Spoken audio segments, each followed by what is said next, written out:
جو شخص داڑھی کاٹتا ہے اس کا اسلام میں کیا حکم ہے، اس کے پیچھے نماز پڑھنے کا کیا حکم ہے؟ اس کو سمجھنے سے پہلے یہ سمجھنا ہے داڑھی کا تذکرہ قرآن میں کس میں ہے، اور قرآن نے داڑھی کا تذکرہ کر کے داڑھی کو منسوب کیا ہے انبیاء کی طرف، اس لیے کہا گیا کہ داڑھی انبیاء کی سنت ہے۔ داڑھی کیا ہے؟ موسیٰ علیہ السلام جب واپس تشریف لائے، اپنے بھائی کو حوالے کیا تھا بنی اسرائیل کو، بعد میں جب واپس تشریف لائے ہیں تو بھائی کو دیکھا پریشان حال، اور بنی اسرائیل کو دیکھا تو گمراہ ہو چکی تھی اور جنہیں والا بت پرستی میں مبتلا ہو گئی تھی۔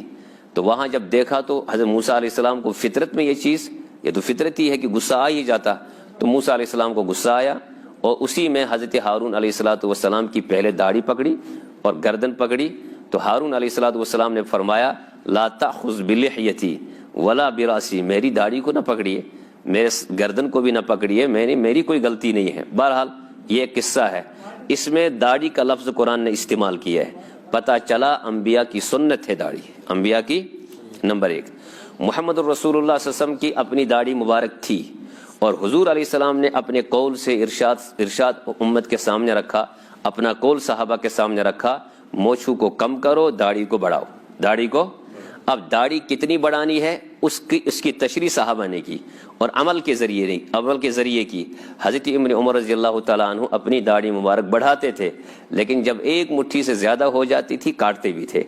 اور اس پر پھر فقہا نے جب حضور کی وہ حدیث کو بھی دیکھی، حضرت ابن عمر کا وہ عمل بھی دیکھا، قرآن کی اس آیت کو بھی دیکھا، پھر انہوں نے اجتہاد فرمایا صحابہ کی اقوال کی روشنی میں، حضور کے قول کی روشنی میں، پورے امت کے فقہا کا اجماع اس پر ہوا کہ داڑھی رکھنا مطلق سنت ہے، لیکن ایک مٹھی تک رکھنا واجب کے درجے میں۔ کس کے درجے میں ہے؟ اس سے زیادہ بھی رکھ سکتے ہیں، لیکن اتنی زیادہ لمبی نہ رکھی جائے کہ شکل بگڑ جائے۔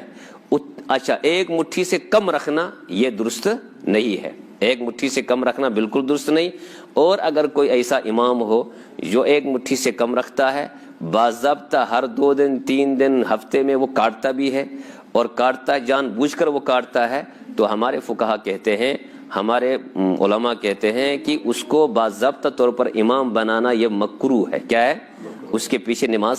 اس نماز میں کراہت آ جائے گی، مکروہ ہو جائے گی۔ اس ایسے شخص کو چاہیے کہ وہ امام مستقل نہ بنے، نماز تو ہو جائے گی، نماز تو اس کے پیچھے بھی ہو جائے گی جس کی بالکل داڑھی نہیں ہے، اب جس کی تھوڑی بہت ہے اس کے بھی پیچھے ہو جائے گی، لیکن داڑھی کے ساتھ چونکہ ایک طرح کا یہ استہزاء ہے، مذاق ہے، اور اب داڑھی تو شعائر اسلام میں،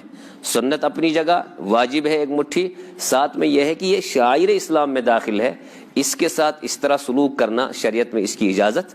اس لیے ہم بھی انشاءاللہ ارادہ کریں داڑھی رکھیں اور ایک مٹھی انشاءاللہ برابر رکھیں۔